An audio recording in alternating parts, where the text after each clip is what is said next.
Hi there, it's Linda here. Thanks so much for joining me today as I play with these wonderful goodies for my latest Mudra video. I'm playing with the beautiful Mudra Indian Ornate Mandala Stencil again today, which I absolutely love. But first of all, I'm creating this gorgeous new alcohol pearls background to place my stencil on. So sorry I thought I was videoing but missed the first few colours, but you certainly will work out from the rest of the video how I have laid down my inks today. It's just a matter of squirting on a number of drops of the alcohol pearls and then using a straw to mix those pearls across the Yupo paper. This gives you a beautiful thick dense colour and it has beautiful texture in it from the blowing with the straw technique. So I really love the look that this gives you. So I'm using the colours that come in pack 1 and 2 in the alcohol pearls today, and I'll have all those listed underneath the video in case you're interested.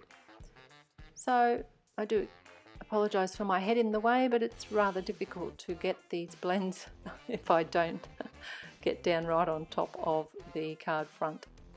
So trying to be careful that the colours mix nicely and play nicely depending on where I put them on the card front. So there is a bit of a colour there that when I mix the blue in with the orange and red that sometimes could be a bit nasty, but it tends to have worked out okay today. So I'm doing this on a glass mat because the alcohol pearls do stain your craft mat, so that's just something for you to be aware of if you do decide to play with them. So I'm just going back and adding a couple of drops into some of these white spaces. I don't want to cover all the white. I'm quite happy for those couple of little chinks of white showing through, and it does really give you this beautiful background, and it's very shiny and glittery or glossy because of the pearly sheen that comes in each bottle. So here's the beautiful Mudra Indian Ornate Stencil. I'm just working out where I'm going to put it on my card front, adding some painter's tape on the back to hold it in place, and I was going to use gold. The embossing paste you saw there was a gold colour, but when I opened the jar it had all gone quite hard, so that's gone in the bin, and I decided I'd go with silver instead.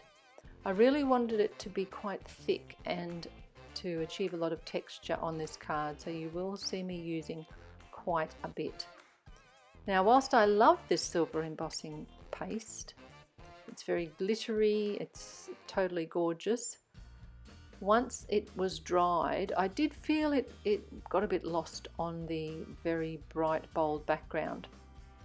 So then I had to sort of rethink my idea for this card. So just getting all the texture paste that I want covering the stencil, and then I'll be able to carefully lift up the stencil. And this stencil works so beautifully. It's quite an intricate, detailed pattern, but I really do love the Mudra stencils. They're beautiful quality and I love to play with them when I'm creating.